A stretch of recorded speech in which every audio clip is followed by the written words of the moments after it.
sabotage. Hold on, how about those us? Olive Garden us. White Panther us. Sabra Hamas. As far as us. Hello, everyone, and welcome to Bad Hasbara, the world's most moral and, shall we say, finally complete podcast. That's it's been a while, right. But everything is back in order. We're back, baby. Everything is normal again. Finally, all the birdies have come back to the nest in order to eat the regurgitated worm meat from their mother. Their mother being the homeland Israel. Mother Israel is regurgitating a bunch of food into our gullets, and we're going to swallow it down. My name's Matt Lieb. I am the world's most moral co-host. I'm Daniel Matte, the other world's most moral co-host. And we are so stoked to be back with all of y'all today. We have a hell of an episode, a few things to get through right up top. You know how it is. We got to take care of business. Shout out producer Adam Levin. He's out here.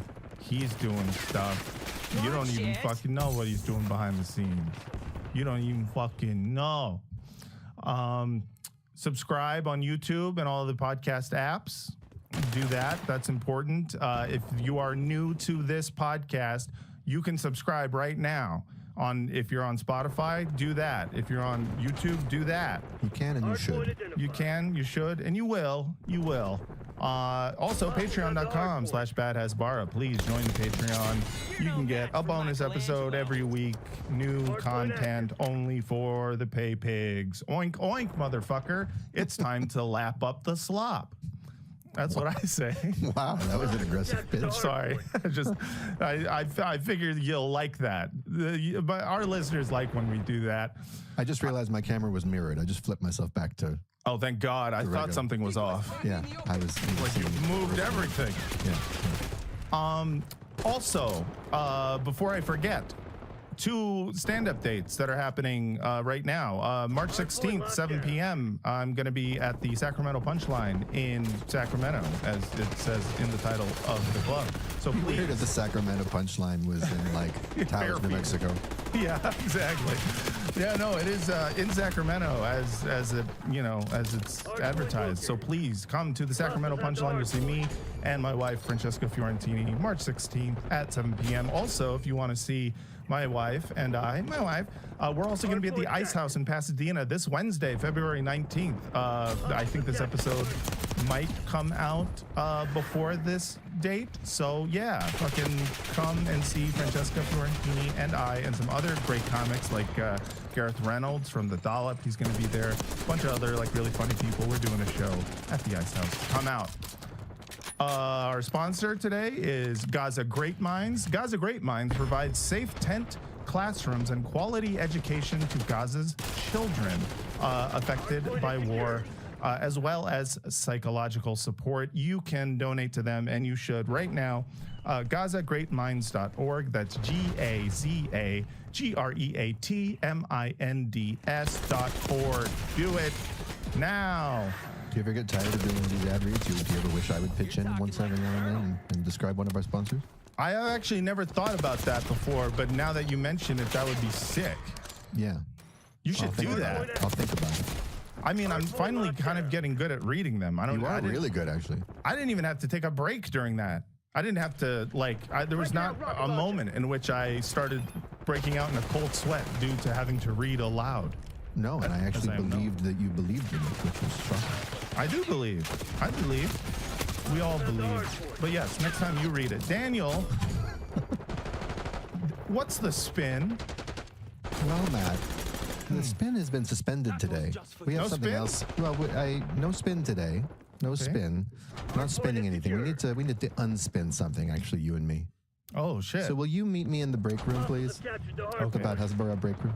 All right, let's go. All right. Whoa. Welcome, Matt. Matthew L. Yes, hi. All right. As a fellow... Mr. Matte. As a fellow Severance fan, I feel you may have some sense of what's happening here. We just have something we need you to clear up for the listeners. So I've forwarded it to you. If you would call up the document in question. Okay. You got it. Oh. And we're just going to have you really, speaking of really believing in your words, really being sincere, we're going to have you really deliver. There's just a message that I think you want to tell the people. Oh, sure. Okay. So I'd like you to read this as if you wrote it, because in your heart you do. Okay. Let's see. I, Matthew L., have knowingly fibbed and confabulated about Daniel Mate's neither parts. Neither? No, nether. Nether. Oh. Nether, like my nether regions. You know? I'm breaking out in sweat. Why don't you start again, Matt? It's okay. Just take I, Matthew L., have knowingly fibbed and confabulated about Daniel Mate's nether parts. Yeah. And only in me will the stain of those outlandish fictions live on. Rather than face my vulnerable emotions around abandonment, emotions triggered by my most moral co-host's sudden yet authorized absence, I reverted to the Ashkenazi comedian's first and only resort, sexual perversion offered up as light entertainment. My Baroque tale of another man's penile detachment and rectal perforation was, in truth, a displacement of my own ancestral wounds. Possibly Holocaust trauma. Matt, would you like to start that sentence again with a little less mirth? I'm sorry, no mirth. The Baroque tale of another man's penile detachment and rectal perforation was, in truth, a displacement of my own ancestral wounds, possibly Holocaust trauma.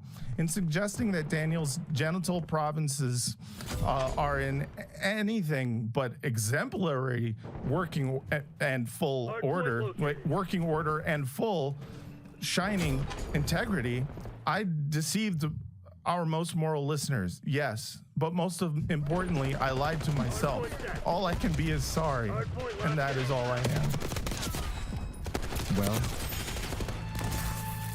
I'm afraid you don't mean it. I'm just glad you said it once. I am sorry. All I can be is sorry. Daniel's penis and anus are fine. I was just trying to think of a reason why he would miss this wonderful podcast, and I didn't want to reveal his secret location, which was that he was on vacation with his beautiful girlfriend. Did you know that people would be DMing me asking how my penis and anus are? Did you think about what that would be like for me? I forget people listen to this shit. Half the time I'm doing this, I'm just like, oh, this is for a Facebook group I joined in 2015. Yeah. Now I've started realizing that people listen, and I probably shouldn't always revert to, the Ashkenazi comedian's lowest hanging fruit, sexual perversion.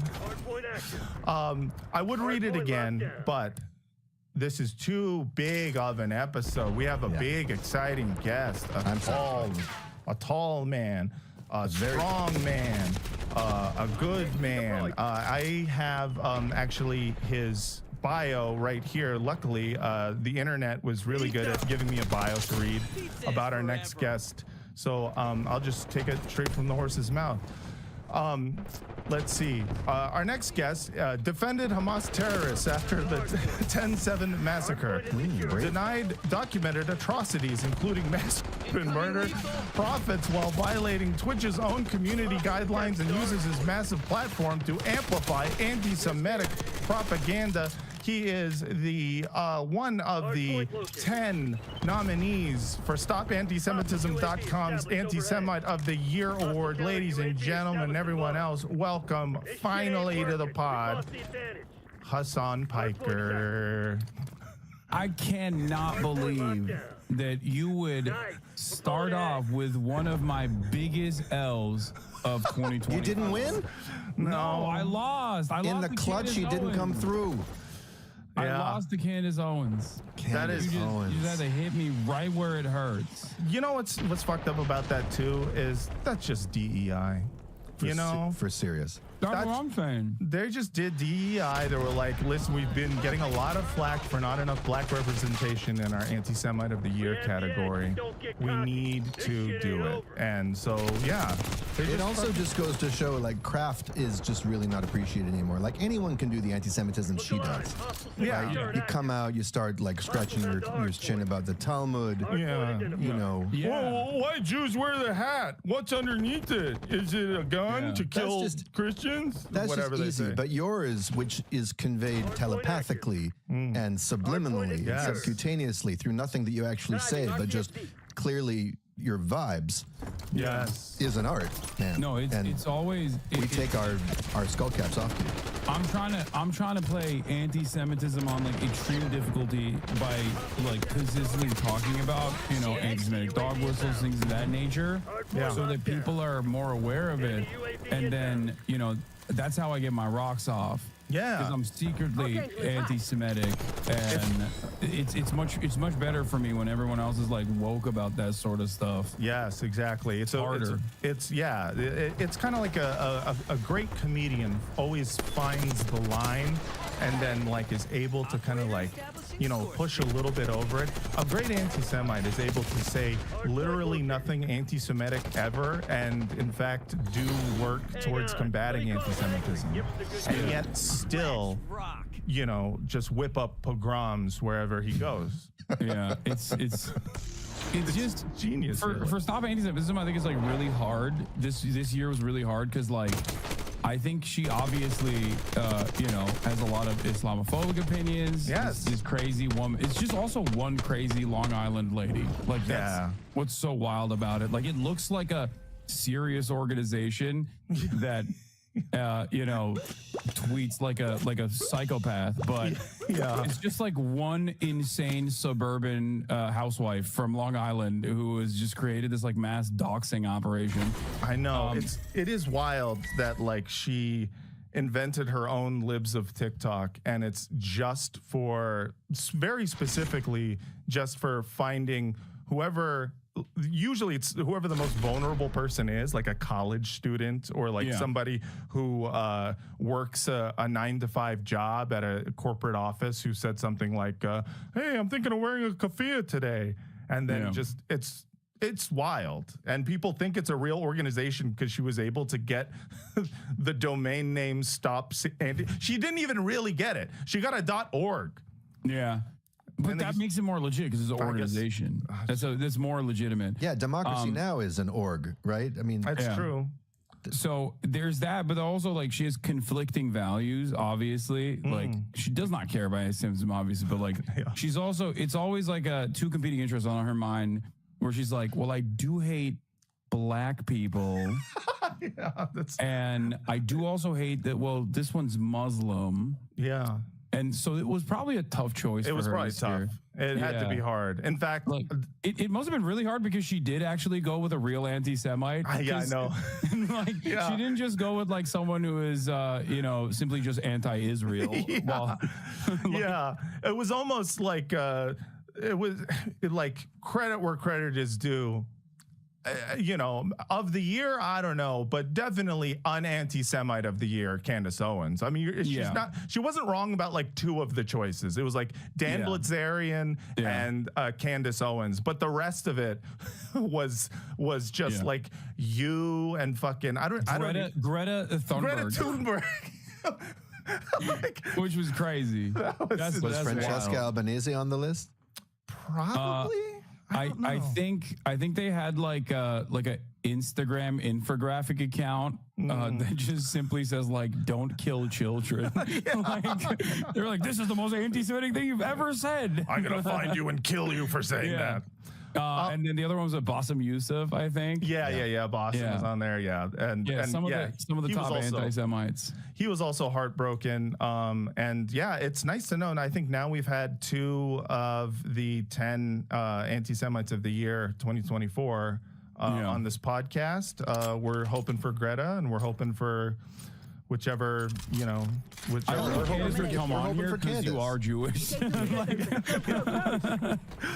feel like she would literally be like, no, I'm not going into this hostile territory. You're going to do mind powers to her. Oh, I would love it. I would. Hassan, you, first of all, thank you for coming on this podcast. Long time coming. People have been demanding it. People have been yelling at me as if you not coming on was like a choice. No, it was literally everybody watching right now. Don't let Matt lie to you. It was because of Matt. I just wasn't sure if, you know, first of all, you're Turkish, am I right? Yeah, he was like runner-up for Anti-Semite of the Year. I don't want that fucking piece of shit. No, number one only. Yeah, I only want the winners on. You know, and yeah, no, it was interesting seeing the amount of like people who were like, dude, this is getting ridiculous. When are you gonna have Hassan on? As if we are in the same house. And we're just roommates avoiding each other. Yeah. What is your experience? You're a streamer, you know, you do streams. What is your relationship with the chat? Is it are they like are they how parasocial does it get for you? Oof. Because if they're parasocial for me, and I'm just someone who exists. Yeah, like what is that like for you? Oh, it gets real. It gets very parasocial for sure, and oftentimes it's also antagonistic as well. So they yell at me all the time as well. Yeah, like why aren't you going on Bad Hasbro? Which is, to be fair, more apt. It's appropriate for them to yell at me over it, if we're going to be honest, because I've been saying I was going to come on for like a year and a half now. Yeah. So. But no, it was you know, serendipitous. We were able to make the timing work out. You are you know, someone who streams a lot, which I'm going to be honest with you. I don't watch streams. I watch clippies of streams. So I've seen many of your clips. And, you know, one of the reasons, obviously, that I was excited to have you on is because you've also been an incredibly vocal supporter of Palestine, not just post-October 7th, but long before that.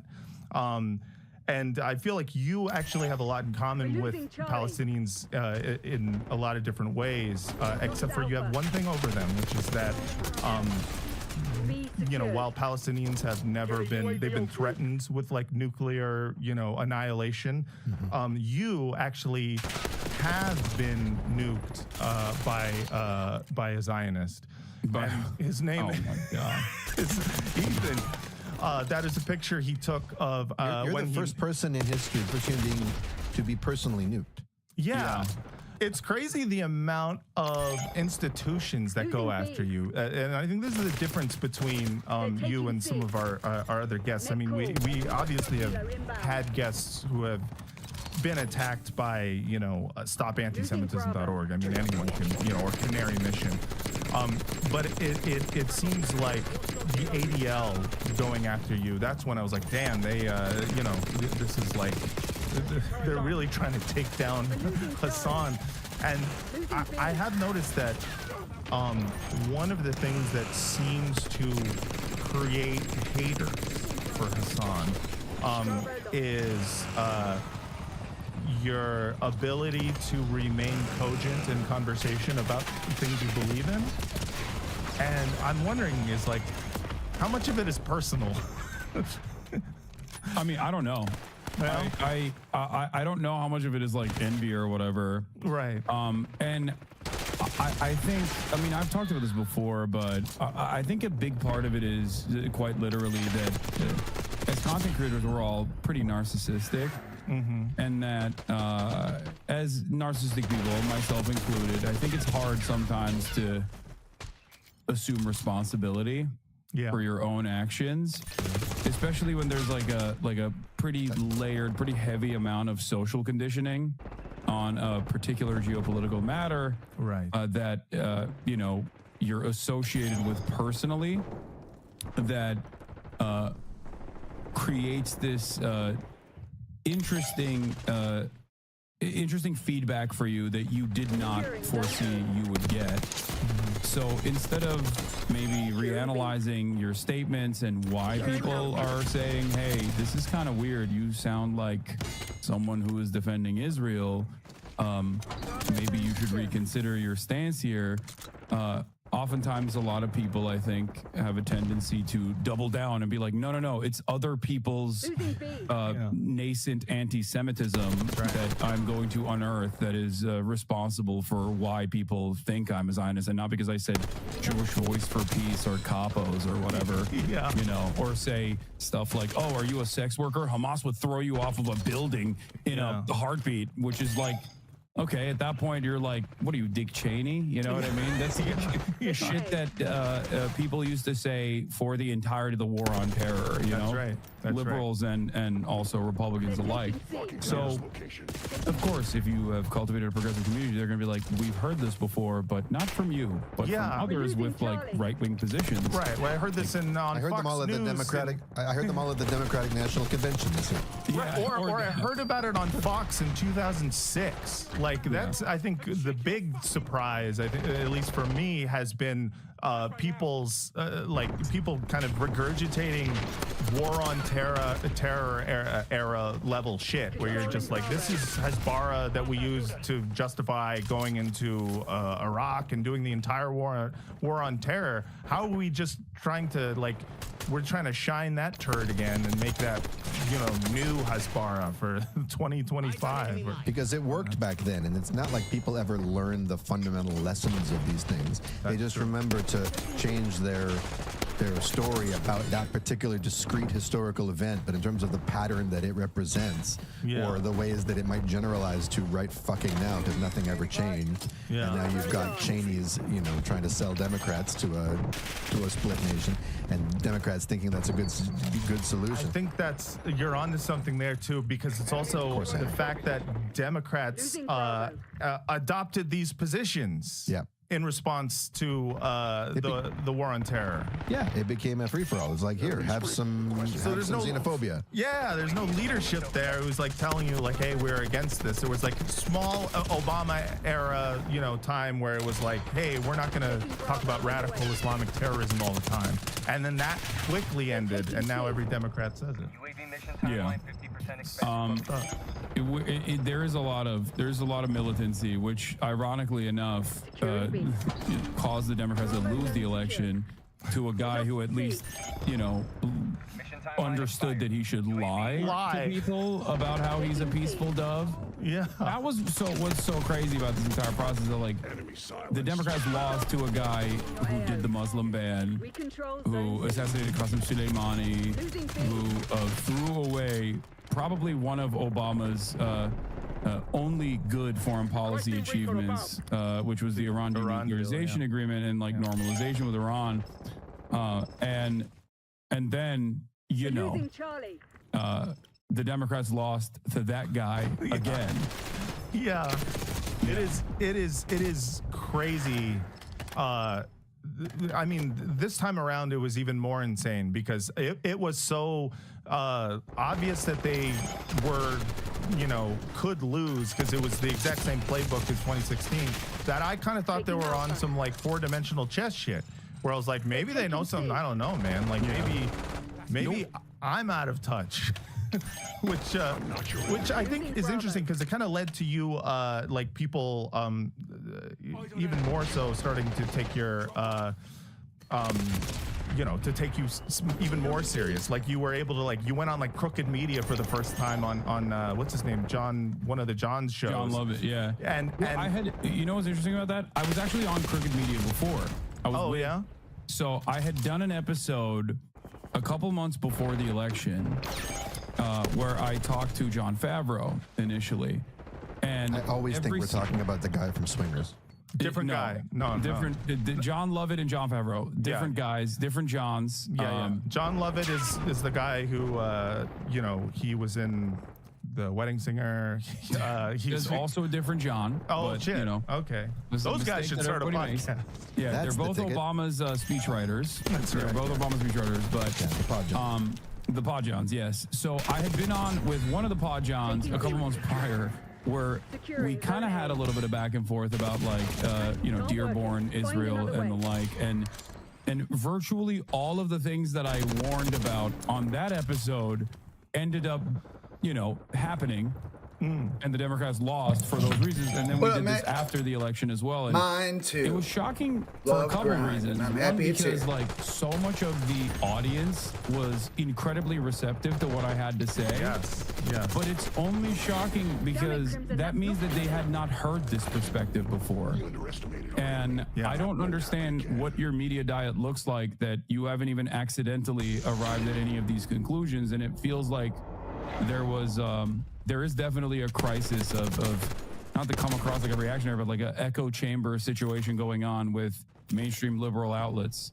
That, Well, it's what Chomsky always said. They've ingested a kind of enzyme that allows them to like derive absolutely no nutrition from these things. They can hear them, but it just passes through them. They have all the ideological filters they need so that even what you're saying wouldn't be intelligible to them. They can hear the words, but it goes in one ear and out the other, even when their own audience, who have not been leached and bleached of all common sense and moral consistency, are able to see it. But will there be a positive takeaway from any of those lessons that they heard? I don't think so. I mean, they're such good lesson learners, those guys. Yeah, I just, it doesn't seem like it. I think like there was like 10 different like Hassan Pikers, the Joe Rogan of the left style articles that came out immediately after the election, including on CNN. And simultaneous with the "we need a Joe Rogan of the left." Yeah, no, that's what I'm saying. Like it was in that wave of like, we need to find a Joe Rogan of the left. Hassan Piker might be the Joe Rogan of the left. And it was interesting because like I kept repeating the point over and over again. I was like,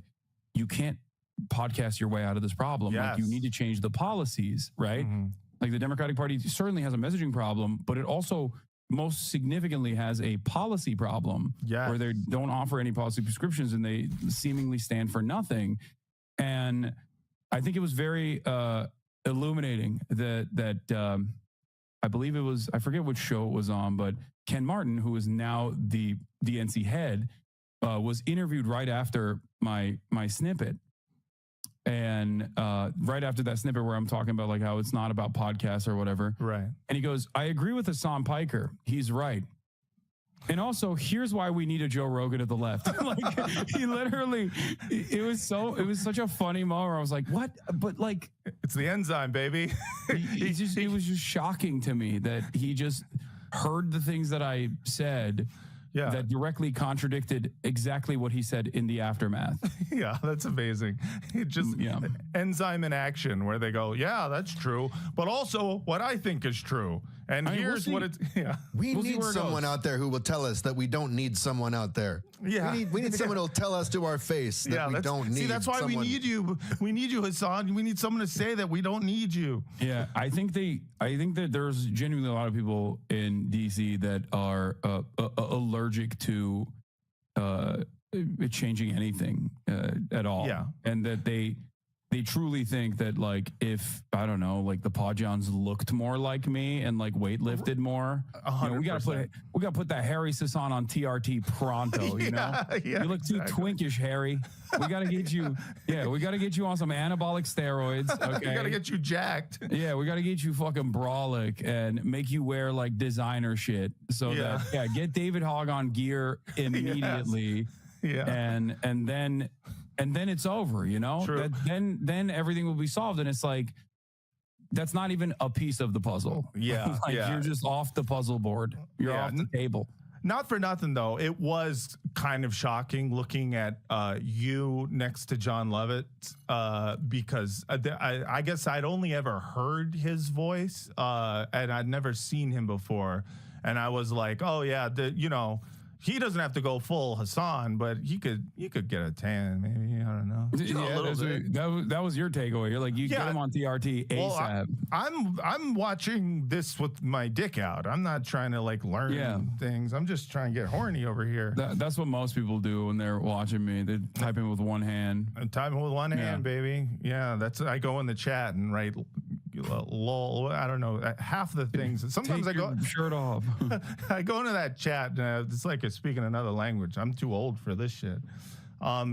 So let's get into some Bad Hasbara. I want to start off with a video that I found on the old school Facebook group Bad Hasbara, which I went on recently, and this is Dennis Prager. My favorite. So Wait, is he alive? He's alive. Aw. I know. Well, didn't he like almost die recently? And people were like, please keep Dennis Prager in your hearts. And I was like, I'm praying. Oh yeah, you have no idea how deep in the heart. That's the problem though. When motherfuckers like us pray, it doesn't work. I know. Oh, it sucks. It's like every time one of these motherfuckers doesn't die, I'm just like, see, there's no God.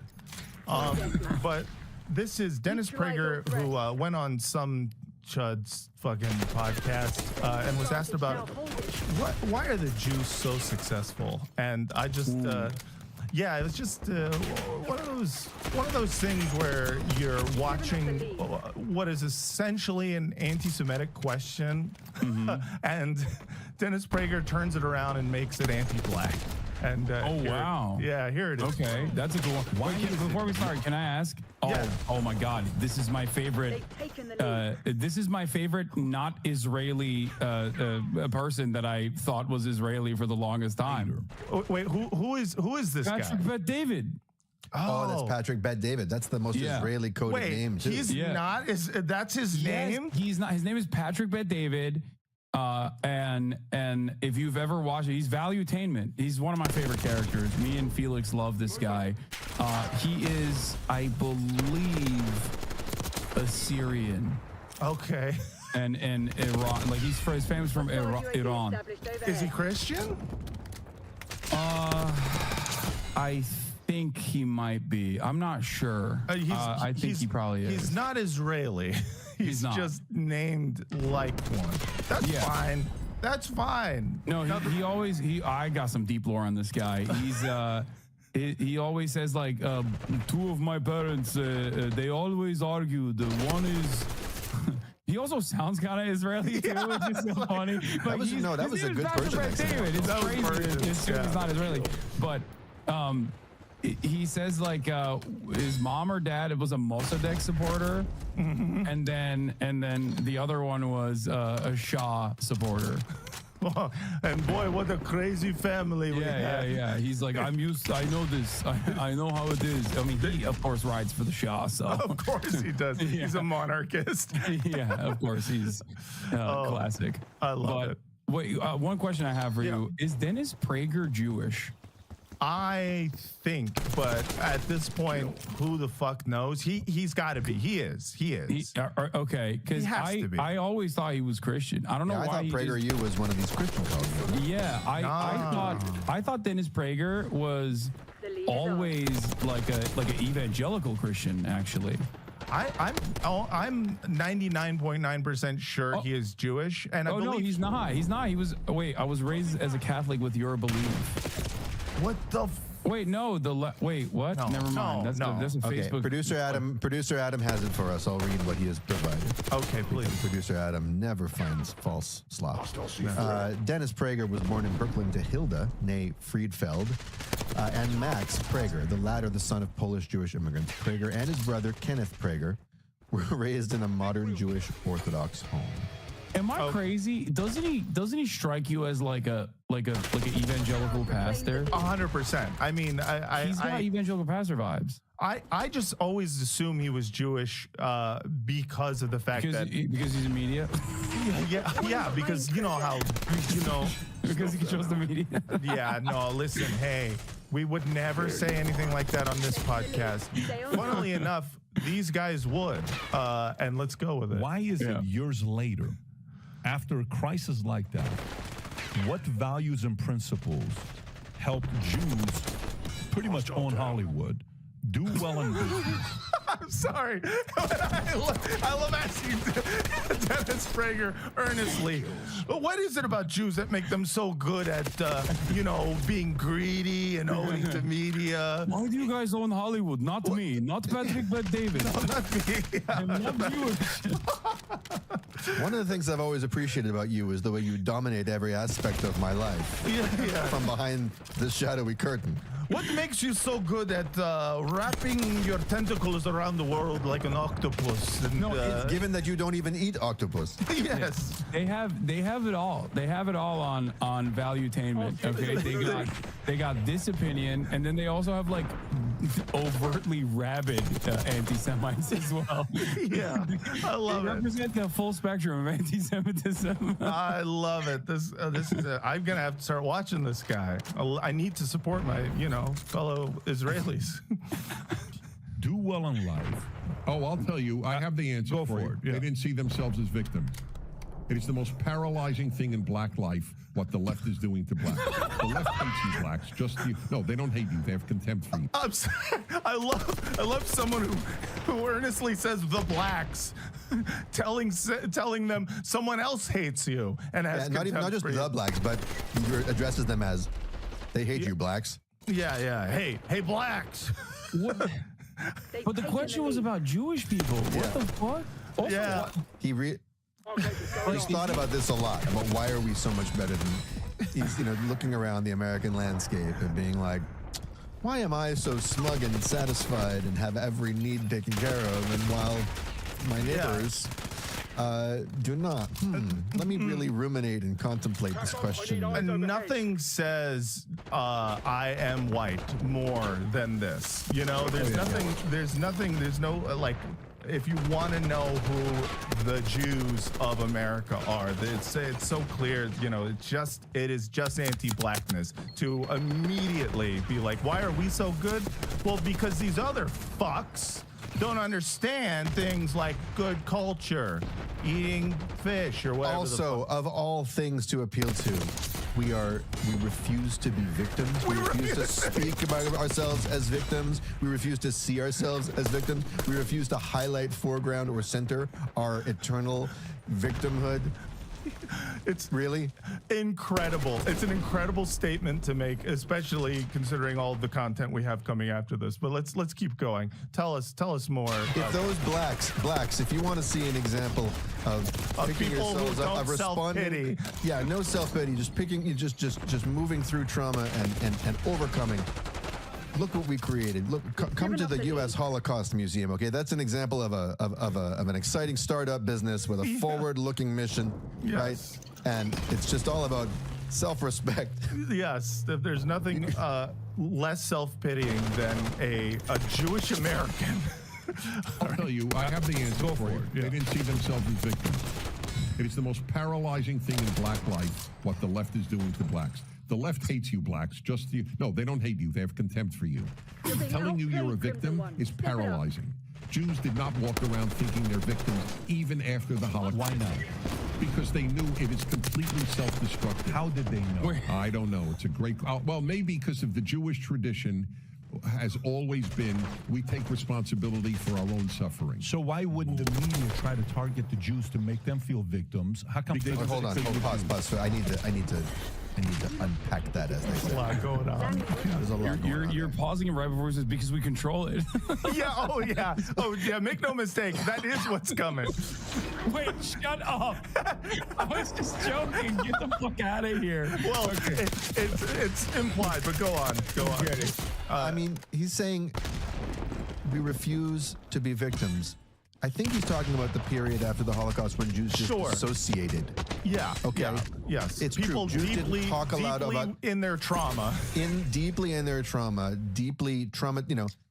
behind closed doors, traumatizing an entire new generation of young first generation, second generation Jewish kids here in North America, right? Passing on a whole lot of fucked up psychological shit in the Jewish world in North America. Sure. Right? Yeah. And then it explodes in 1967. And ever since then, now we're the eternal victims, but while we're flexing our fucking arms and stomping on other people. Now we can be proud of it. Now we've processed it. We've processed it through what? The greatest steroid of all, victory. Damn. I love it. The media doesn't have contempt for Jews. It has contempt Why for not, blacks. though? Why not? Because the left has contempt for blacks. Because they use them. They don't use Jews. Why? Why can't they use Jews? If they can use any sect, they would okay, do it. wait, So why pause it, can't they pause use it. Jews? Patrick is like, come on, say it. No. Say it. Why don't they? Why don't they have contempt for Jews? Because they own it, right? Prager is going to. He's not going to directly say this, but he's instead going to say something else. Hold on. because they use them. They don't use Jews. Why? Why can't they use Jews? If they can use any sect, they would do it. So why can't they use Jews? Well, Jews are disproportionately on the left. I mean, there's no way around it. So in effect, there's no need to keep. They already have them, in a sense. In a sense, yes. So by the transitive principle, Jews overwhelmingly have contempt for blacks. Yeah, that's exactly what he did. Yes, because he was saying like it's the left. The left has contempt for blacks, and and he's like, and also Jews are overwhelmingly on the left, and in the media. So it is the Jews in the media who he just said by the transitive property that the Jews in the media are whipping up the hatred for blacks. Yeah. How do you arrive at Adolf Hitler in 2025? Like, he's like, Judeo-Bolshevism. They're doing moral degeneracy by dominating the arts. These leftist Jews. It's crazy to be relitigating that. As a Zionist, as a Jewish, you're just like, well, we all know about Judeo-Bolshevism, and we do know them as a fifth column, and they do try to subvert the home state. We're trying to do moral degeneracy and undermine the Western civilization, which is superior. I'm just saying, there's some art that is bad. Yeah. I do want to point out something. So I typed into Google Dennis Prager Christian, okay, and I went to the videos tab, and the first video that popped up was, why isn't Dennis Prager a Christian? Fireside chat, Prager you. And the subtitle is, Dennis gets asked this question almost every day. Jesus is on his ass constantly about it in the chat. What the fuck? So, like he's walking down the street, or is it his wife? Yeah. His wife is just like one of his 7 wives. That's true. Yeah, one of his many wives. I don't know if you guys know, Dennis is a prolific writer. Yeah. When a Woman Isn't in the Mood, Part 1. Oh, yeah. Or who could forget When a Woman Isn't in the Mood, Part 2. That's right. He wrote a follow-up. Really? Both are basically a treatise. Pamphlets. He bought the Ford newspaper. He started writing pamphlets, but instead of anti-Semitism, he's talking about raping your wife and how it's permissible. What to do when she's not in the mood? Well, what is it her business if she's in the mood or not? So he he made a lot of good points there. It's that the blacks are bad and that the Jews are smart and good and not self-pitying, which is, as we all know on this podcast, it's very true. We never pity. But I'm still hung up on that. Right? We take not just we never pity ourselves, we take responsibility for our suffering. Okay, I think I know what he's referring to in Jewish tradition. I'm not a big student of Jewish scripture, but you look at something like the Passover Seder. It is very possible to have a reading of the Passover Seder where it's like we were not spiritually prepared to not be slaves, right? And then when we were freed and we were in the desert, why were we in the desert for 40 years? Because we're a stiff-necked people and we wouldn't accept God and we needed to work shit out of our system. So there is somewhere in our tradition like a capacity to like look at the bad shit that happened to us and then take God's admonition. Don't fucking complain about it. Actually take a look at how can you purify yourselves, how can you become more worthy of a promised land, whether that's a geographic thing or just a spiritual thing, right? Right. But like Zionism is the end of that. I mean, has there been any like, wow, how did we end up as hostages in tunnels in a place called Gaza that's walled in? Like, how did those tunnels get there? How did our people end up? How did they end up starved and emaciated in those tunnels? Yeah. No, is there any self-reflection that I think we have had as a monolith, if we are ever, which of course we're not. Everyone's got a different personality, but as a monolith, any self-reflection we may have had in scripture is, it ended around 1948. I mean, we have, especially, even with American Jews, which I think is the big shame from the last, 16 months, is watching people who, before October 7th, were, for all intents and purposes, normal, as far as I could, normal passing, all of a sudden lose whatever it is in people's brains that makes them self-reflect and kind of think about cause and effect and take themselves out of the equation to talk about something, especially that's happening thousands of miles away, completely gone. It was just like, no, why are they in the tunnels? Because people hate us. Why do people hate us? Well, because people have always hated us. And how are you going to say that and fucking claim that? I mean, you know, that we don't see ourselves as victims. That's a fucking insane thing to hold both of those things at the same time. It is, yeah, you know, but hey, maybe I'm just being a bitch and seeing myself as In fact, I would say we've been very industrious with our victimology. We've turned it into an industry. That's right. Exactly. We have the, you know, we're good at business. Enemy RCXD detected. We're really good. Right, Hassan? I'm not saying anything. I don't know what you guys are talking about.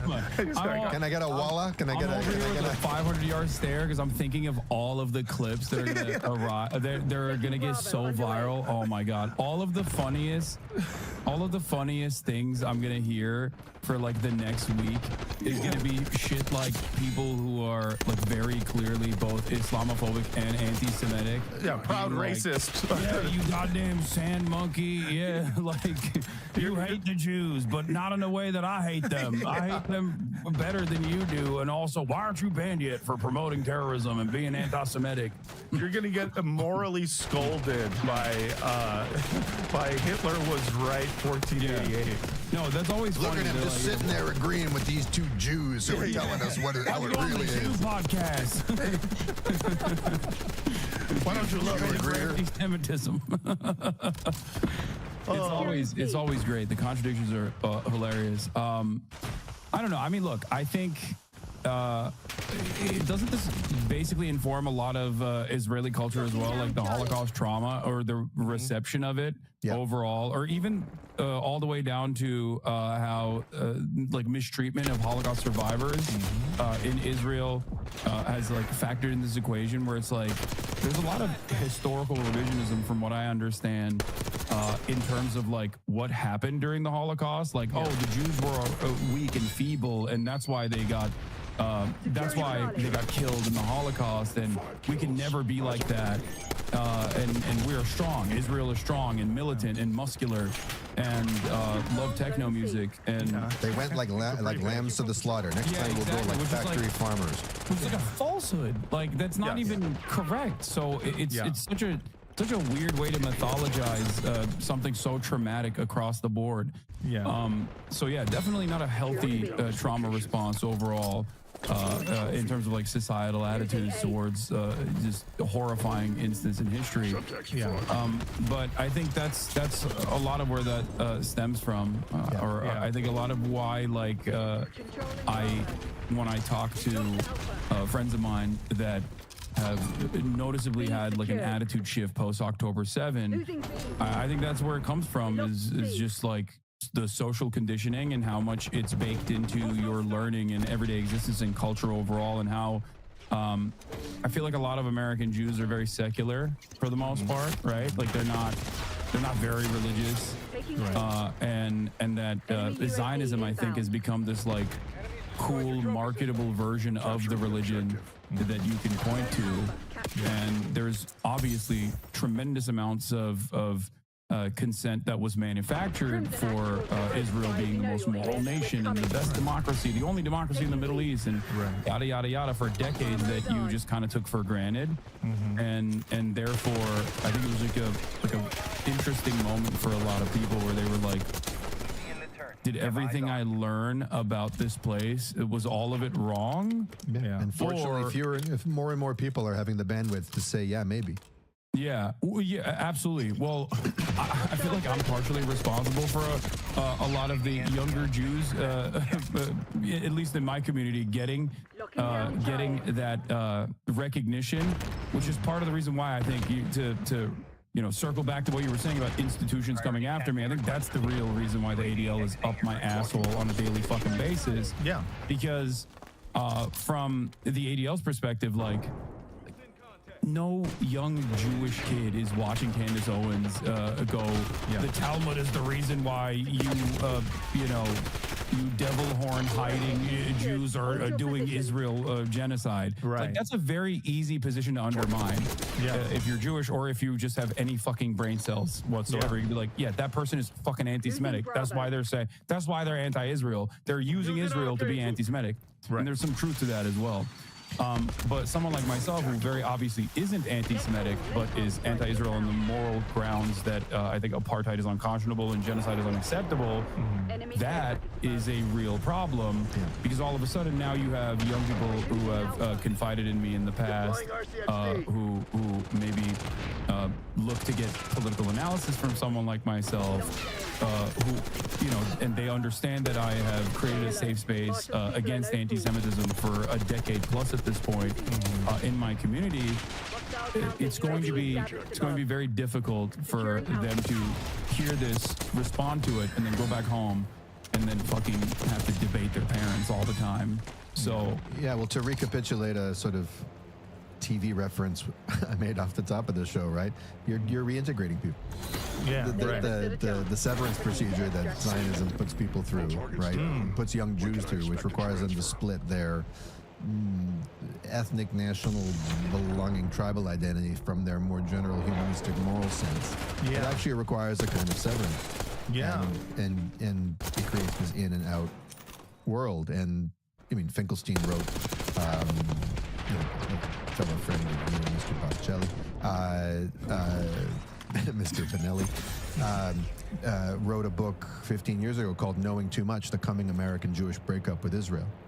Just saying that the tension between those two things is going to be too extreme, right, to bear. And then someone comes along into the breach like you, who does offer people a place of safety and belonging. Like, fucking, I've rolled my eyes at, like, internet communities and stuff because I'm old or whatever. But what you're doing is real, and actually creating a space where people feel safe. Well, that's the antithesis of any space in which people are going to look for a reason to be nationalistic, genocidal maniacs. If it's actually safe to be a Jew among young fellow Americans of your generation and your peer group, why do you need some foreign country and some flag to pay fealty to that's going to protect you from, like, right? Yeah. So you're giving people this kind of also because that's the other side of it, right? Like, you're American. Like, you're not, what the fuck? You're not Israeli. Like, that's why. And overwhelmingly white too. Yeah. But that's what's also so frustrating about this argument, because it's like there is obviously increased anti-Semitism. I don't mean like in the ADL version where it's like, oh, I saw the free parking sign. I know what you mean. But, like, of course, there's definitely a lot of increased anti-Semitism. Yeah. Many of which coming from ADL's favorite character, Elon Musk's own platform that has supercharged this sort of stuff. There's like a Hitler ad the other day on the platform. Like, they purchased an ad that is pro Adolf Hitler on Twitter. Wait, Hitler? Yeah. What is he selling? AI? He's selling himself. I've got a great book. Yeah. You are going to read my book. It's like, I have a plan for Europe that everyone should really think about. So Hitler now more than ever. So there's that stuff, right? And then also the consistent association with, like, all of the awful violence that basically everyone can see on social media, being weirdly positively associated with Israel, as though it's or not associated with Israel, associated with Jewish people, as though this is like an inherent Jewish trait to fucking murder children. And that's therein lies the problem, because if you're a dude from, like, Arkansas and you've never been around Jewish people and you know the memes, right? Like, you have, like, a little bit of nascent anti-Semitism that where you're like, oh, they're the cultural money people. Osmosis at the very least. Exactly. You probably learned it from a Jewish joke told by a comedian who was doing it ironically. And then you hear Jake Tapper be like, no, this is if you say Israel killing children is bad, then you're an anti-Semite. He's gonna be like, what the fuck, dude? Maybe they do control the media. What the fuck is going on here? Like, what? Okay, am I anti-Semitic now? Well, it's the same response to wokeism, right? Don't tell me not to think for myself on pain of being labeled a bigot. Okay, fine, I'll be that bigot. Yeah. You know, There's definitely an element of that. So that's the problem when people say like, no, every American Jew is a Zionist. You're doing a fucking dual loyalty trope, but 100%. It's the woke dual loyalty trope. Yes, it's crazy. The amount of cognitive dissonance it's like crazy to see it. Like there was one recently, so I believe it was like JFreg and some other organizations got together. They put out an ad in maybe it was the New York Times. I'm not sure. That said, "Jews fight back." It says Jews say no to ethnic cleansing. Signed by 400 rabbis and Boots some Riley. other and Boots Riley. And my dad actually was a signatory. Oh, for real? Yeah. Dude, I found out later. they fucking never asked my dad. I just want to point that out. That's kind of unfair. This motherfucker, he used to be a scientist. Then he was a sandwich shop owner. And then he was a high school teacher, and then he sold meth. So it was like immediately after this was put out, the Hasbara machine went into action, and it was all just like people like Googling all of the rabbis to check their Jewish credentials to see how Jewish they were. And there was one account that wrote something that is just incredible that I have to share with you guys right now. This account is called Jews Fight Back. That's the guy that sent to Richie Torres some of my clips. Oh, for real? Yeah, Richie Torres quote retweeted the Jews Fight Back account to be like, we have to ban this progressive. We have to ban one of the only progressive political commentators on an otherwise insanely hostile media landscape. Yes. A week before the election that he was also running in. That was what he was worried about. Fucking 5 days before the election. It blew my mind. Anyway, sorry, go on. Thank you, Jews Fight Back, for supporting Richie Torres, Israel's own representative in the Bronx. Jews Fight Back wrote, the so-called 350 rabbis opposing the expulsion of Gazans is a nationwide list, not just New York. So first and foremost, just so you know, this is just a small portion of Jews. It's a mishmash of fringe voices. It's a mishmash. What could be more Jewish than that? Yeah, a mishmash is very It's a Bissell from here, a Bissell from here. and Bissell from here. From all 50 states, many of whom have zero connection to an actual synagogue. Every name I looked up, no congregation, no real community, just self-proclaimed rabbis whose expertise seems to be in woke activism, not Judaism. Oh, by the way, none of this is true. The idea that there are rabbis on that list who I know personally who have congregations, so and who are part of the community. As opposed to, my favorite defender of Israel, the rabbi with a congregation, Rabbi Shmuley. Rabbi Shmuley, the most congregated rabbi of all time. There's one thing he's known for. Author of Minion in Your Mouth. Yeah, exactly. My daughter built a golem you can fuck. I feel like they packed him up a little bit, don't you? Like he's not around as much. Like I think Hosmer's getting a little bit better because they were like, our only guys are Jeffrey Epstein's best friend, Alan Dershowitz. Yeah, right. Fucking Rabbi Shmuley, who is like breeding anti-Semitism every time he is on TV. He's spreading it like a fucking STD. And then Shai Davide, who's like famous for harassing college campus protesters, and then crying about making it. like front camera videos about himself crying. No, I feel like the additional $150 million that went into Hasbara for the 2025 year is not going to Shmuley anymore, unfortunately. It's going to Sex Destiny. It's going to Sex Destiny. They're gonna get him. That guy. Thank God. Thank God. That's our guy. Yeah, and now it's all going to the lawsuits. To continue, also 350 is a minuscule amount when you consider the scale of American Jewry. Meanwhile, actual rabbis with real congregations are too busy supporting Israel to sign some ridiculous statement defending terrorists. This is a classic PR stunt by the same same crowd that thinks Judaism is just another wing of progressive activism. They don't speak for us. Now, just for a moment. They are not like us. They are not like us. They are not like us. Consider what he's saying they are not like. He's saying, no, most Jews say yes to ethnic cleansing. Imagine the cognitive dissonance you have to see Jews say no to ethnic cleansing and not have the beginning of your tweet be, first of all, it's not ethnic. Yeah, it's not ethnic cleansing. That's, you'd figure he would start there, but no, instead he says opposing the expulsion of Gazans. He's admitting right, but actually what he's asserting is even funnier than that. He's saying, you know what, if you really knew Jews, okay, you know that to be a Jew, a true Jew, is to be silent on ethnic cleansing. That's right. We don't say yes to it, but we sure as hell don't say no to it. No, loudly and proudly in support of it. Yes. He's like, I don't know these guys. Well, all the Jews I know love ethnic cleansing. All the Jews I know say yes to ethnic cleansing. We could also take out an ad. It would take up the whole paper with how many Jews. It's pretty much every Jew. Do you know how much danger that puts Jews in America when you are just boldly stating that Jews are a monolith that support ethnic cleansing? Are you fucking kidding me with talking about it? How can you even say the words anti-Semitism at someone else when you were saying that shit? I think the Bible takes no position on ethnic cleansing. That's right. I feel like there is this like weird situation where for the first like 5 years of now my decade-long media career, I consistently had to explain to people that like, no, ISIS is not Islam, right?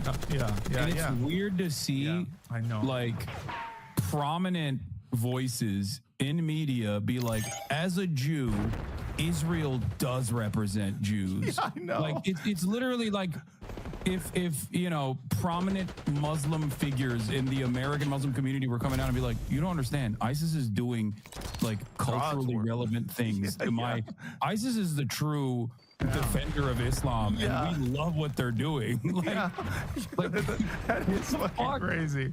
That is fucking crazy. Yeah, it is essentially just American Jewish celebrities, like people with careers who continue to have careers by just being like, Israeli ISIS, sign me up. It's insane. Great. I was reading something about like Mayor Kahan, friend of the show. Yeah, friend of the show, Meir Kahane. Yeah. Friend of the show, about like the advent of never again as a slogan and like how he utilized it, which was literally never again for just us, like just Jews, right? Yes. And now I'm seeing like liberal Zionist accounts being like, no, never again just means just for Jews. Yeah. Which is like an insane, I feel like it's an insane paradigm shift.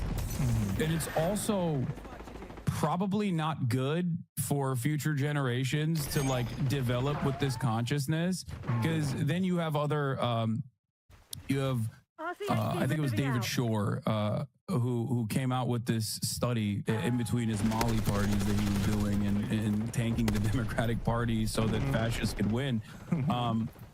He came out with a study about like anti-Semitic opinions among like the American youth, and it's like literally insanely high in comparison to every other generation. Yeah, and it wasn't even. And I looked into it immediately. I was like, oh, is this like one of those? What do you think about Israel? Right, and of course. And you know they're conflating the two, but no, it was literally like, do you have a favorable opinion of Jews? And like a lot of young people have an unfavorable opinion of Jews, and I think it is directly a consequence of the constant association of Judaism, the false association between Judaism and Israel. Yeah. If you're and young, Judaism and a kind of loud browbeating victimhood, to back to contra Dennis Prager's point, like a kind of like lording it over the world, that we suffered in this way and never again will we be on that side of the suffering ledger. If anyone suffers, it's going to be the ones who are suffering at our hands. You're never going to do it to us. And we all think this. And we all think this. Yeah, it is nuts because I have to admit that, like, when I see that coming from young people, especially young people of color, like, it used to be my initial response to that was like, hey, you know, this is, you know, I don't care who you are, you should probably try to unlearn your biases. But now I'm just like, yeah, I know you're actually kind of only believing what you've been told. And at this point, like, I can't really fully blame you, because people are tweeting out, no, we do believe in ethnic cleansing, and like, and those people have institutional muscle behind them and will get like quote tweeted by a fucking sitting congressman from the Bronx. At this point, I don't blame them as much as I blame I don't blame the kids as much as I blame the Zionist institutions actively spreading anti-Semitism. It's crazy. Yeah. And what also obviously some of these people fail to consider is that, like, anti-Semitism is a real issue, and it is a canary in the coal mine of fascism. Like, I believe that. Like, that's not, even though now it's associated with the Canary mission. Yeah, I know. Which is fucking insane. Like a rampant doxing operation by rabid Islamophobic racist psychopaths. Yes. It's the Canary mission in the coal mine. They get fucking Knesset grants too, simultaneously, to do doxing operations in the United States of America. Yeah. But also, like, because it's a real problem, and because, yes, Jews are a minority at the end of the day, there's not that many of you guys. Like, I do legitimately worry that I guess I don't have the same level of confidence that, like, Zionists have, in terms of, like, no, they'll never betray us. The Gentiles will never turn around and be like, no, actually, we should pack these guys up now that we're done. Now that we're done with whatever other kind of fascist domination that we were engaging in, like, you guys are next.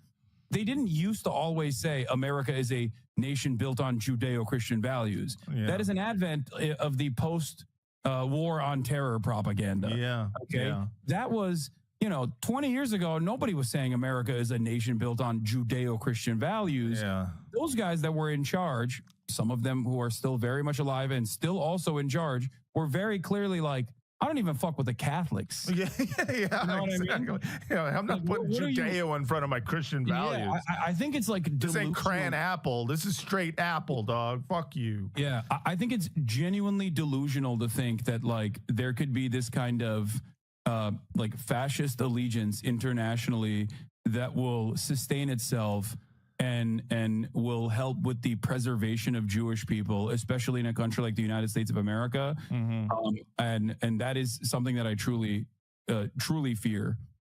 Well, that's fine, as long as you can, if you've forged really good bonds with these Christian organizations, then you can be employed in one of the institutions which will, send the leftist Jews to the camps. Yeah. Well, or over there to Israel to Gaza to fortify the. Yeah, that's true. That'll be a different kind of camp, What is Israel? But at this point, at the end of the like Zionist fascist vision, but a camp for Jews. Yeah. What is it other than that? Where does it go other than that? It doesn't go. It's crazy. The only Jews left in the diaspora are part of the Judenrat, who's just the Jewish police force sending the Jews to Israel. This is fucking. It's crazy, dog. Yeah. But no, it'll be great. Matt, you have to listen to the worst EDM you've ever. You have to wear capri pants and listen to the worst EDM of all time for the rest of your life. I have to learn to like psytrance. Yeah, you have to listen to psytrance and eat the shittiest pizza. Yeah, which is an Israeli food. Yes, that they invented. Before we continue, I'm going to listen to a little bit of psytrance music just to get myself ready for the eventual forced aliyah. But please, everyone, stick around. We will be right back.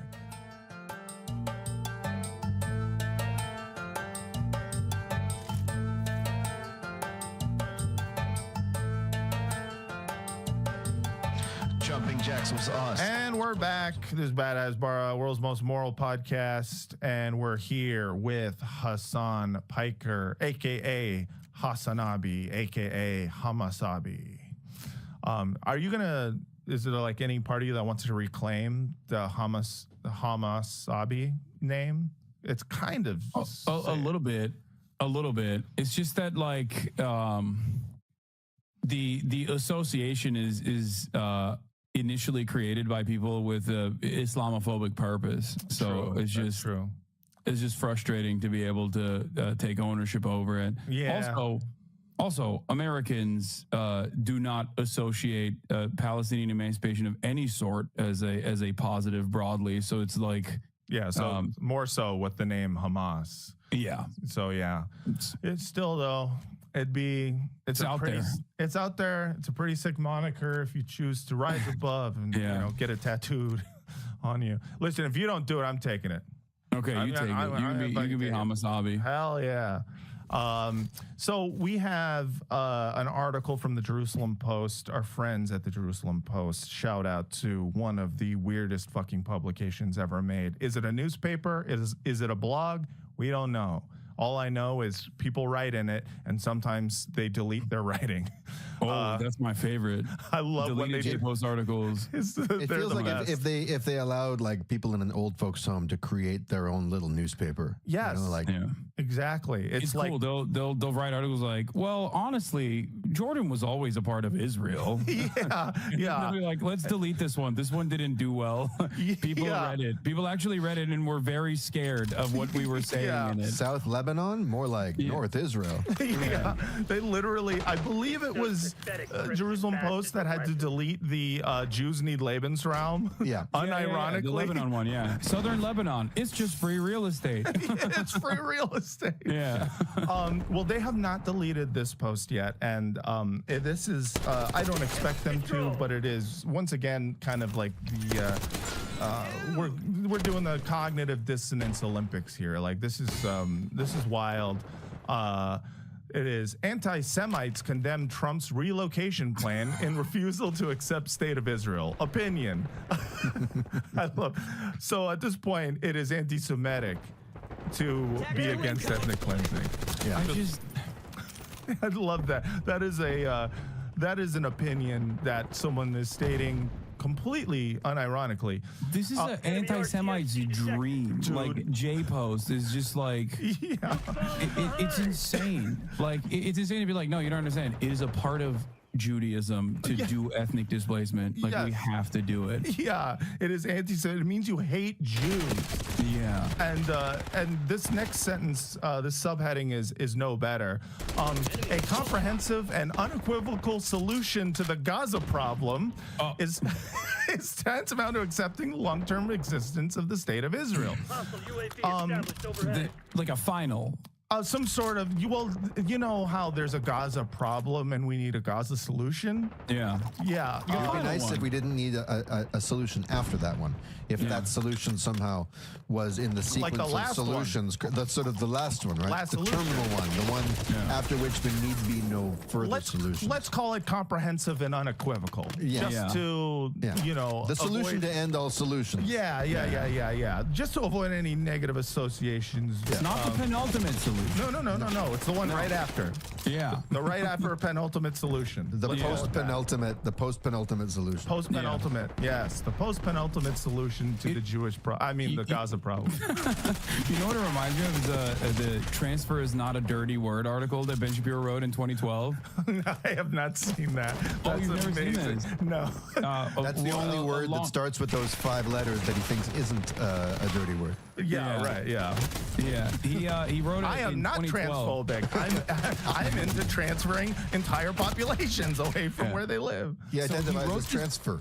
He wrote this back in 2012, and I think it's one of the few articles that it's still out there, but like he does say that his attitude had developed since then, which is really interesting because we know that that's not the case, right? Yeah. Of course. Nothing in him has developed since then. He still looks exactly like he did, like a little child. But it's amazing that guy stays childish. Yeah, but one of my favorite like long-standing bits way back in the day was just to like Google translate it to German and then play it out. And it just sounds identical to a Hitler speech where he's just literally talking about like, no, we need to pick these dirty Arabs and put them in trains and ship them off somewhere else. It always sounds better in its original German. Yeah. So this article might also sound as good, but this one's more whiny, which is what I love about the Jerusalem Post. Oh, that one was whiny too. I mean, come on, it's Ben Shapiro. Yeah, that's true. That's true. Okay. So, among the anti-Semites' responses worldwide, the response of Spanish Foreign Minister Jose Manuel Alvarez caught my eye. Under Alvarez, Spain has become a world leader in hatred of Israel, having joined the lawsuit against Israel in The Hague, rushed to impose an arms embargo on Israel, plus sanctions on Israelis, cutting ties, and more delicacies for the anti-Semitic palate. I love it. So much hamon. Like so much hamon. So much Iberian ham. Yes. Yeah. It is definitely not kosher, that Iberian ham. That's why we left in 1492. Let's see. Ironically enough, where did you go? The land of my people. That's right. The Ottoman Empire, which initially was a safe haven for Jewish people. That's right. That's right. Yeah. Yeah. Even though, you know, we of course also have Arabs and Muslims alike have always had this ancient anti-Semitic gene, according to our former president, cadaver Joe Biden. Somehow you managed to put it aside for long enough. Yeah. Syrian Jews, I learned this from my girlfriend who's has some Syrian Jewish descent, had a tradition on Hanukkah where they will light an extra candle in gratitude for the hospitality and community they found in Syria after the expulsion from Spain. Yeah. That's crazy. And there are people, you know, in Damascus and Aleppo who still but how do you having Jewish neighbors and they mourn their departure. How do you know that's not a Hamas PR stunt? Oh, it probably is. You know, that's like, you know, Hamas makes you wear, you know, shake hands and wear the lanyard with the Palestine flag. That was like Syrians, like, you better put an extra candle on that candelabra. Yeah. That's probably what happened. Let's see. Quote, Gaza belongs to Palestinians and they must stay there, announced Alvarez. They must. This coming from a representative of a country that once expelled hundreds of thousands of citizens just because they were Jewish. Shut the fuck up. Not a shred of irony. No irony. There's no irony in the Jerusalem Post. He's like, oh, it's funny you would say that. Someone who was silent during the Spanish Inquisition. Okay, look who decided to turn off the music in the ethnic cleansing musical chairs game a little early.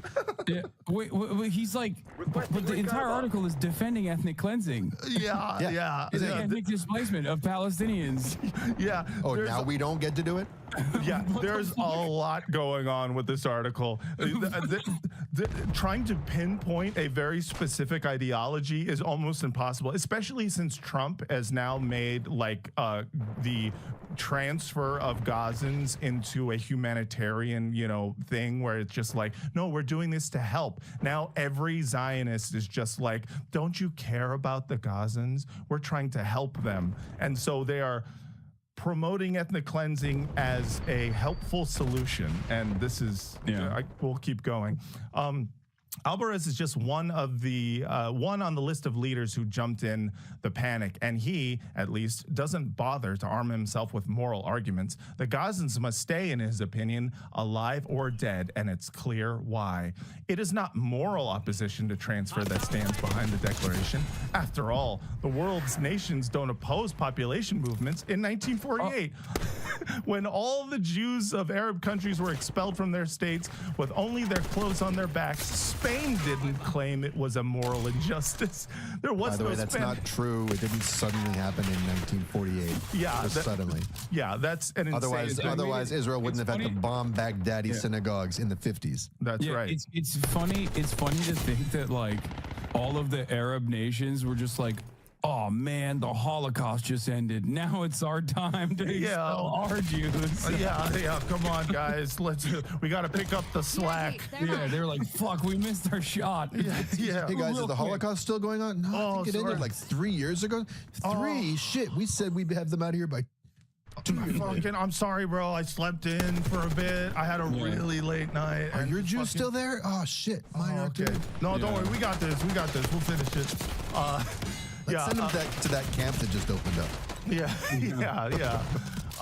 There was no. It's real nice when America does it, but when the Arabs do it, you're like, I have issues. Right? Yeah. That's fucked up. Yeah. If anyone's gonna tell us we have to move to Israel, let's see. There was no Spanish opposition when Jews were evacuated from the Sinai in 1982, nor when Israelis were evacuated from Gush Katif. Yeah. So to be clear, Gush Katif is in Gaza. It was literally a settlement, and the Sinai was also settlers who settled after 1967 when the Sinai was taken from Egypt in the Six-Day War. Also, like, it'd be weird if the Spanish government is like, hey, I'm really offended that the Israeli military is forcibly removing the most rabid of the settlers that were like, no, I'm going to stay in this fucking settlement in Gaza. I don't care. I'm staying here. This Zionist photo op is anti-Semitic.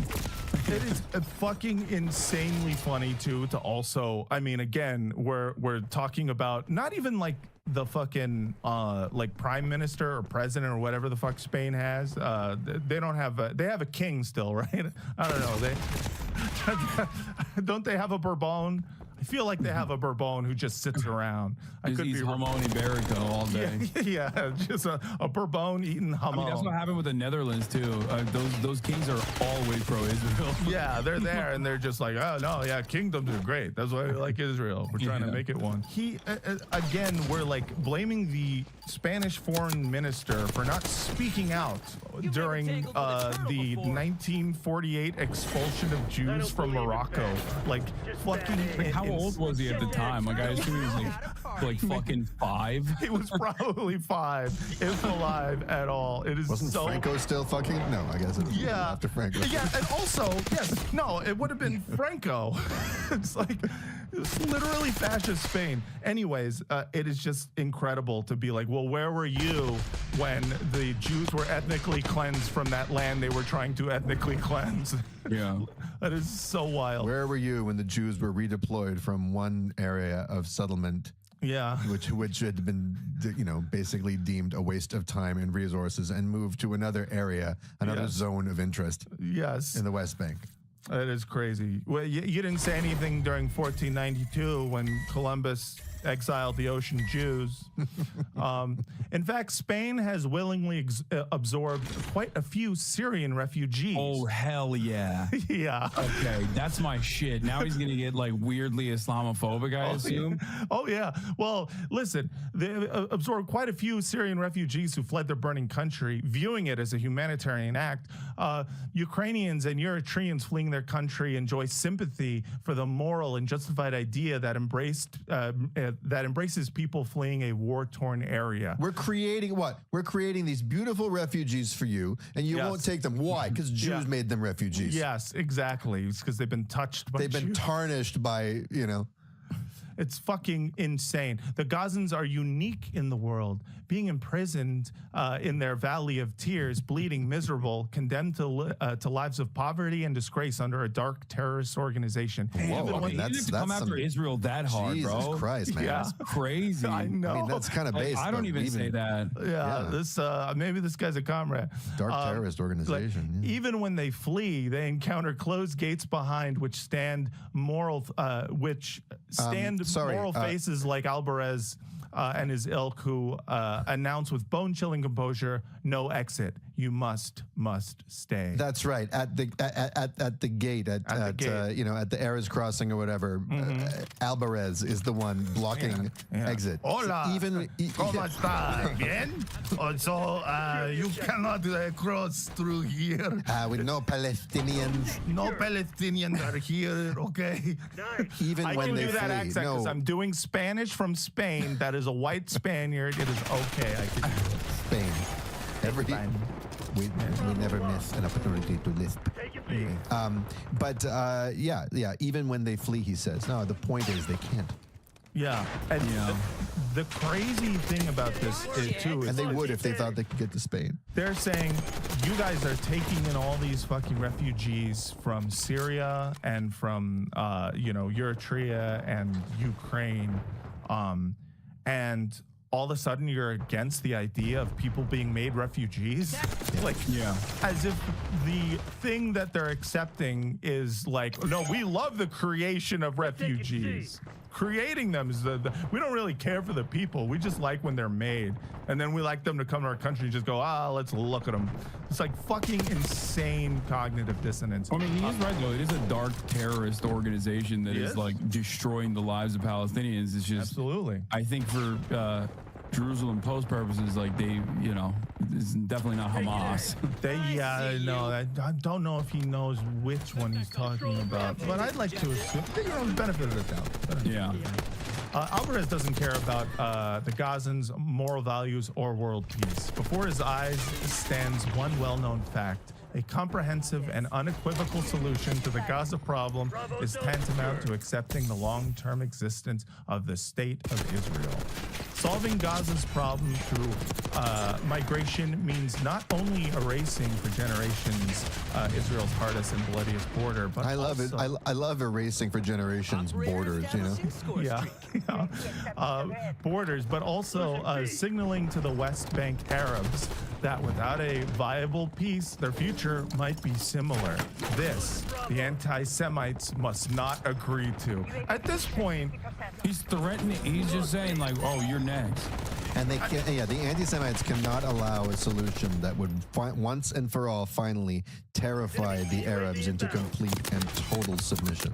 yes, it is just, I mean, at this point, the label anti-Semite, I'm just like, I don't even think you know what it means anymore, Jerusalem Post. It's It's just weird. It's like, not only is it whiny as fuck, but it's also like this very annoying 2016 like woke columnist style associated with it. But like when you understand what they're talking about, it's like you're defending ethnic cleansing for a ethno-religious superiority project. Yes. Like that is doing, genocide in an apartheid state. And it's so weird to try to hit that from the perspective of like, oh, the racists hate this. Yeah. The racists hate when we do ethnic cleansing. And it's like, I think everybody does, but I think you're just talking about racists as if that is the majority of people. It is insane. Wiping entire families off the register to trigger the libs. Yeah, still, Trump has achieved an impressive feat. He succeeded at once in making all those who plot Israel's downfall jump up in panic from their lair. To be fair, this is sort of a lair. Let's see. He exposed their double standard, according to which the arbitrary imprisonment of 2 million innocent people is more moral than their absorption into organized states of their brethren in the region. I'm sorry, did he just admit that Arbitrary Gaza imprisonment? is an open-air prison? Just let me read that again. He exposed their double standard, according to which the arbitrary imprisonment of 2 million innocent people is more moral than their absorption into organized states of their brethren. This is like the Nazis saying. This is like the Nazis saying, we created I'm wondering, I bet you're wondering why we've got you here today. Well, we created these concentration camps to make a very important and sad point. The world doesn't want these Jews either. No, we Hitler created these did horrible that. conditions, and you don't even want to free them from that. You think that that's better than living in your country. Okay. Hitler did that? Yes, Hitler literally said that. Yeah. That is a thing that Hitler said. Because initially it's the Madagascar plan, right? So I think in an effort, like, I don't know if there was any real interest in like relocating Jewish people overall, but I think I remember seeing. Yeah, there is a quote. Yeah, I remember seeing a quote about like how the English are hypocritical for not taking the Jews, and that like all of these other people, like all of these other people in the Western world were basically not offering refuge to these parasitic Jews or something like that, basically, where, you know, he had no other option. Yeah. Like, he had to do a final solution. Yeah, and this is a classic Nazi talking point. The idea. I have it, by the way, if we want to. Oh, please, if you want to hear it. yeah. We love to quote Hitler. Go ahead. Yeah. We love that. Well, we are reading Jerusalem Post, so Yeah. we already did quote Hitler. So Yeah, good point. This is from a website called Facing History and Ourselves. I don't know who Ourselves is, but anyway. On January 30th, 1939, 6 years after he became Chancellor of Germany, so in 39, Hitler made a speech to the Reichstag that set forth his vision of the world's future. He began by saying that other nations were hypocritical when they complained that Germany was mistreating Jews. Quote, "In connection with the Jewish question, I have this to say. It is a shameful spectacle to see how the whole democratic world is oozing sympathy for the poor, tormented Jewish people, but remains hard-hearted and obdurate when it comes to helping them, which is surely, in view of its attitude, an obvious duty. For this is what they say. We, that is the democracies, are not in a position to take in the Jews. Yet in these empires, there are not 10 people to the square kilometer, while in Germany, with her 135 inhabitants to the square kilometer, is supposed to have room for them. They assure us we cannot take them unless Germany is prepared to allow them a certain amount of capital to bring with them as immigrants. For hundreds of years, Germany was good enough to receive these elements, though they possessed nothing except infectious political and physical diseases, and so on and so forth, right? Today, we are merely paying this people what it deserves. So on and so forth. And then final paragraph. In the course of my life, I have very often been a prophet and have usually been ridiculed for it. During the time of my struggle for power, it was in the first instance the Jewish race which only received my prophecies with laughter when I said that I would one day take over the leadership of the state and that I would then, among many other things, settle the Jewish problem. Today, then the blah, blah, blah, blah, blah, blah, blah. Man, that was Ben Shapiro, you said? Yes. Man, Young you could Shapiro. write. You gotta credit where credit is due. This got kid quite a can pen. write. Yeah. It is like, you know, at this point, it's just no longer shocking, the fact that these guys, you know, at the Jerusalem Post and like various other like quote Jewish publications that are essentially just mouthpieces for Zionism, that they are just doing like, you know, it's like asking GPT, hey, can you write me like a Hitler thing, but like kind of like what Hitler as is a- like as a Jew, like what if Right. Hitler, like that, In the style of. in the style of Hitler.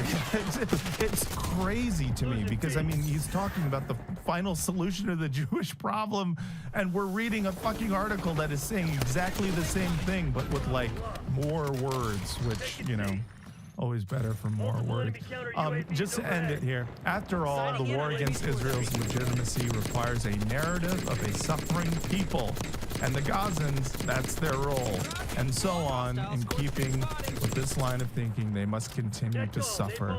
They must. In the hands of who is the question I constantly find myself asking whenever people try to like do this weird fake, like, if you care about the Gazans, you must ethnically displace them. Right. Yeah. Because Israel I is will always- kill them. Yeah. That's, Israel's always considered like a naturally occurring phenomenon. It's like a typhoon, I guess, right. or an an earthquake. Yeah. It was incredible seeing Netanyahu sitting there next to Trump as Trump is saying, you know, it's a very dangerous place. You know, all they do there is die. They're just going to keep dying. It's just a disaster. I wouldn't want to live there. You know, it's not kind to keep them there.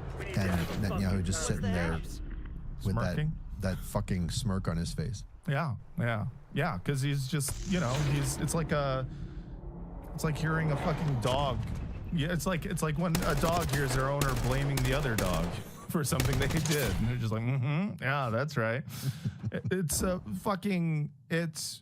It's incredible. And I was just thinking about this cognitive dissonance and like what it is, and it's funny the amount of time we spend trying to understand it when it is just so clear. Like, how can someone look at a prisoner, an Israeli hostage that returns, who is gaunt from being, you know, in tunnels for 15, 16 months. And being starved by fucking Israel. Well, I mean, to look at them and be like, I'm crying right now.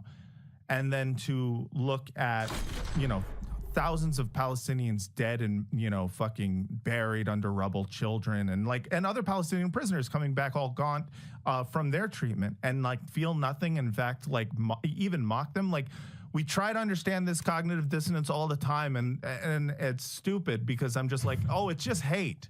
Yeah. Yeah, no, they just pure racism. That's why I've given up. If I'm talking to someone who's even a little bit pro-Israel, like, I don't even talk about that side of the hypocrisy, because like the underlying sentiment in all of my experience, like going back and forth with a lot of people on this issue, is that it almost always devolves into, well, they're not human. They're like a parasitic evil force that must be excised forcibly. Yeah. But that's why it's also additionally idiotic when, I mean, this was Abu Ubaida who said it, I think on October 8, where he was like, what fate befalls the Palestinian people will befall every Israeli that we have taken as prisoner. And it's true. It's like, yeah, if you bomb us, they're going to get killed in the bombing. If you starve us, they're going to starve because we're not going to be able to give them proper food.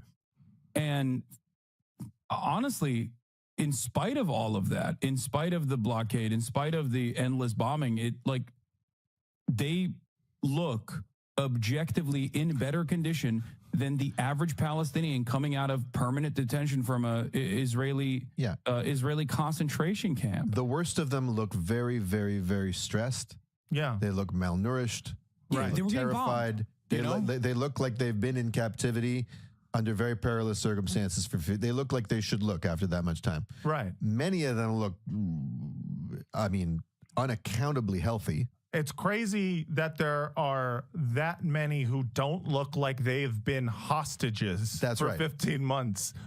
and you know, that's not to say that in any way like, oh, you know, this is it's good to be a hostage or whatever. It's not defending hostage taking, but it is showing the difference between a fucking, you know, an organization like Hamas being able to take care of its hostages or its prisoners or captives better than Israel, like a fucking modern rich ass state like Israel. I mean, it's so clear the difference. And there's just no reciprocity. The Palestinians in Gaza haven't been able to affect the conditions of their detainees, their hostages in Israeli prisons one bit. That has been 100% under the control of the Israelis, as opposed to the condition of the Israeli hostages in Gaza. That's right. At least in major part is dictated by Israeli policy. Yeah. And it's crazy because like so many of the hostages that have been released, whether on the humanitarian grounds with like, I think her name was Yoav Lipschitz, the first older lady that was released. Right. Or virtually every other hostage that has been released since then has been fairly vocal about their treatment by Hamas and Palestinian Islamic Jihad, stating on numerous occasions, and I'm shocked that they even like openly said this, but that they were, for understandable reasons, because they are leverage, taking the best care to the best of their ability, and that even Noah Argani, I think her name was, the famous the hostage that was made famous by the Israeli and American media. Right. That the ones they were like, look how hot she was. How dare they take a hot that was lady. I didn't want to say that, but yes, that is that's what they're doing. A lot of people were doing, which was weird. Yeah, they were like, look at these savage barbarians stealing our beautiful women, which is of course an old colonial trope. Yes, it is. With her, I think there was a moment where like the Israeli media basically misquoted her, saying that like that Hamas had like brutalized her or assaulted her, and she came out on her Instagram story and was like, no, I did not get assaulted by them at all. It was actually Israeli bombing that harmed me. Like, can you stop lying about my experiences? Like, you're re-traumatizing me by just basically lying about my personal experience. These people are not pro-Hamas, obviously. They're not fucking pro-Palestinian at all. Like, they're just accounting for their actual experiences, and yet after months and months, the $150 million, as you were saying, was deployed, I think, in this initiative, 100%, because there was way too much conversation on social media about the horrible torture that virtually every single Palestinian that was being released had undergone, and it was so visible. But because there's virtually no media out there in the West Bank, even because the Israeli military also suppresses them as well, that it was not getting as much coverage, but it was at least getting a little bit of motion in social media. So lo and behold, I think the Israeli government decided to go, these guys are emaciated. These guys are in horrible conditions. Hamas did this. Look at how terrifying this is, in an effort to basically counteract all of the imagery that we had seen. And of course, Western media that had not covered any of the Palestinian prisoners that were being released, Palestinian hostages that were being released from Israeli detention, and the torture that they had experienced, that they turned a blind eye to that. Immediately, they started covering the claims that were being made by the Israeli government that, of course, in very American president fashion, just like Joe Biden did back in the day when he was president, Donald Trump was like, they look like Holocaust victims. Right. Yeah. Immediately. And that has been, the thing they've been saying. And it's funny for anybody who has been, paying attention to this for the last 16 months.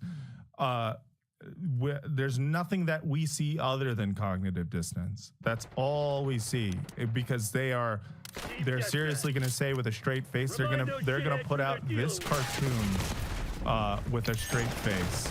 On one side it says never again, and there's 3 emaciated Jews behind barbed wire. It's black and white. It's the Holocaust. And then the panel next to it says again, and it's 3 emaciated Jews surrounded by Hamas fighters. Yeah, it's so reminiscent of all those times that the Nazis released Jews from Auschwitz. Right, exactly. Publicly. They gave them a little certificate. Famous for releasing the prisoners. That's what everyone knows. Yeah. Oh my God. Yeah. And the reaction, I mean, it's like no matter what condition the Israelis are released in, it's horrible. And what it is you're seeing Israelis in a moment of humiliation and vulnerability, right? Like if they're released and they seem perfectly healthy and have sound-minded body and whatever, then it's like, imagine what they're going through inside. I've seen critiques of the way Hamas parades these prisoners across the stage. I'm not going to comment on that, right? It does have it's an optics thing that has certain consequences, and you could argue strategically that you're not doing yourself any favors. Whatever. Yeah. You could also argue that it's cruel punishment. Fine, whatever. Right. But the defiant sympathy for whatever condition an Israeli hostage is in, compared with the total silence. I mean, Shail Ben Ephraim, our favorite liberal Zionist guy, today posted something like, "It's so good to see the hostages on their own 2 feet" or something. Or this is a different. No, that's a different one. Yeah. Hold on, I have it. The other part of that is like stamping them with the Star of David is yet another like insane way where Israel's just like taking ownership over this stuff and also simultaneously associating it with Judaism to be like, I want everyone to associate like cruel and inhumane treatment of these people with Judaism. Yeah. Right. And I was talking to Matt earlier today, and it's like, okay, both Israel and Hamas are engaging in a kind of like sadistic reality TV show fashion parade where you dress up your captives and you parade them in front of the world, right? One of them dresses them up in sort of army neutrals and brings them across the stage briefly with a certificate, right? Yeah. All right, always good to see the hostages standing on their own 2 feet, says Shail Ben Ephraim. And I said, well, as opposed to Palestinian hostages who are lucky if they leave prison with 2 legs. Right. One just got it, came back with 1 leg amputated.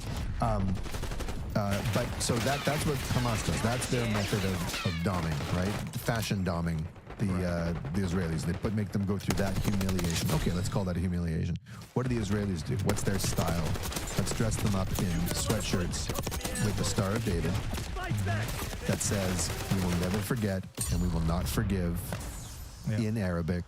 Yeah. Right? And we make them cower in the corner with their, on their knees, facing away from the camera, and this is the image we want to put out. Okay, well, you know, if I had to pick between one terrorist organization and the other, both engaged in humiliating sort of photo ops and fashion rituals, Hamas comes out looking a whole lot more dignified. Yeah, I mean, the worst you can say about the, you know, at least fashion-wise, is they got a lanyard.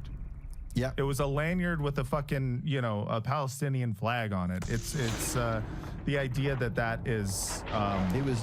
It was infantilizing. It made them look like they were in kindergarten. Sure. Yeah. Okay. It didn't make them look like they were in a concentration camp. Yeah. I think they're also like there's something to be said about like the certificates or the gift bags or even like the keffiyeh.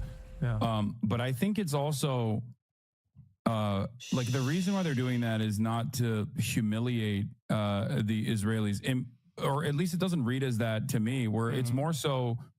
I'm sure that plays a role in Israeli consciousness. Like it reads as that, so certainly that probably is a part of it. But I think it's also the fact that, like, it's the same reason as to why they come out of these tunnels like clean, you know, very clearly dressed in their military gear that was kept neatly or at least washed right before.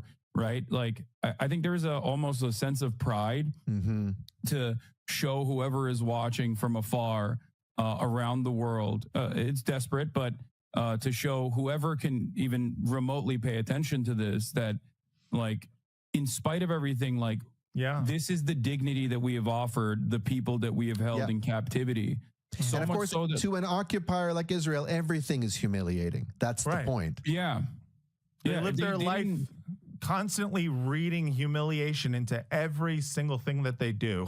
Like, because it's a sense of like it's humiliating because of the sense of, like, you know, ethnic superiority that they feel. That's what it is. These are barbaric savages. That's why October 7 is so traumatic, on top of everything else, on top of like the actual violence. It was also violence being conducted by an otherwise captive and servile population. Like, how dare they? How dare they strike back at us? Like, we are so superior.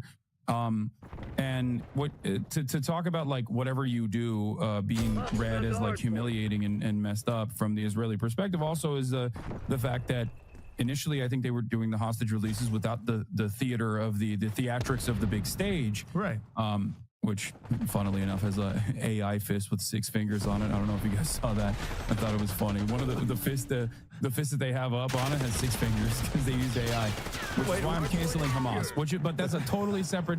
You know, there's Palestinian graphic designers out there. They're on Fiverr, and they could do it with the correct amount of fingers. What are we doing? It's messed up that Hamas they use is in the AI. pocket of big tech. Hamas using AI like that is completely unacceptable. I think this is my red line. But yeah, they initially did not do the theater, the stage, right?